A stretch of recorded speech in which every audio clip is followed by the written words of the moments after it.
ଦ୍ୱାଦଶ ଶ୍ରୀକ୍ଷେତ୍ର ରଜ ମହୋତ୍ସବ ପ୍ରସ୍ତୁତି ବୈଠକ। ପୁରୀ ମାର୍କଣ୍ଡେଶ୍ୱର ସାହି ପାଣ୍ଡଜାଗା ପକ୍ଷରୁ ଦ୍ୱାଦଶ ଶ୍ରୀକ୍ଷେତ୍ର ରଜ ମହୋତ୍ସବ ନିମନ୍ତେ ଆଜି ବୁଢ଼ୀମାତୋଟା କଲ୍ୟାଣୀ ମଣ୍ଡପଠାରେ ଏକ ସାମ୍ବାଦିକ ସମ୍ମିଳନୀ ଅନୁଷ୍ଠିତ ହୋଇଯାଇଛି।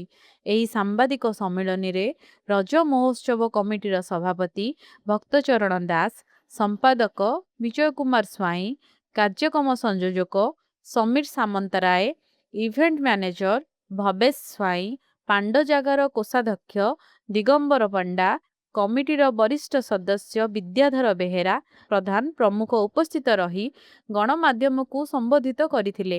ଆଧୁନିକ ସମାଜରେ ଦିନକୁ ଦିନ ଉତ୍କଳୀୟ ପରମ୍ପରା ତାର ସର୍ତ୍ତା ହରାଉଥିବା ବେଳେ ମାର୍କଣ୍ଡେଶ୍ୱର ସାହି ପାଣ୍ଡଜାଗା ପ୍ରତିବର୍ଷ ରଜ ମହୋତ୍ସବ ଆୟୋଜନ କରିଆସୁଛି। ଏହି ଉତ୍ସବ ଜୁନ୍ 14 ତାରିଖ ଠାରୁ ଜୁନ୍ 16 ପର୍ଯ୍ୟନ୍ତ ଦୀର୍ଘ 3 ଦିନ ଧରି ପାଳନ କରାଯିବ।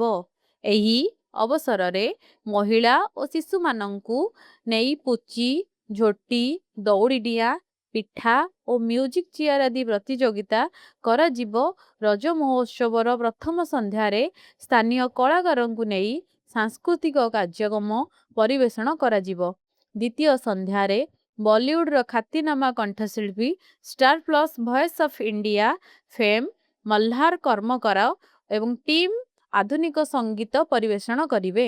ତୃତୀୟ ସନ୍ଧ୍ୟାରେ ଓଡ଼ିଶାର ୟୁଟ୍ୟୁବ୍ ମହିଳା କମେଡିଆନ୍ କ୍ରିଷ୍ଣା ଏବଂ ତାଙ୍କ ଟିମ୍ ନିଜର କମେଡି ମାଧ୍ୟମରେ ଦର୍ଶକଙ୍କୁ ବିମୋହିତ କରିବେ। ଏହି ସନ୍ଧ୍ୟାରେ ବିଭିନ୍ନ ପ୍ରତିଯୋଗିତାରେ କୃତୀ ପ୍ରତିଯୋଗୀଙ୍କୁ ପୁରସ୍କୃତ କରାଯିବା ସହ ରଜ କୁଇନ୍ ଘୋଷଣା କରାଯିବ। ଏହି ସାମ୍ବାଦିକ ସମ୍ମିଳନୀରେ ପାଣ୍ଡଜାଗାର ସମସ୍ତ ସଦସ୍ୟ ଉପସ୍ଥିତ ଥିଲେ।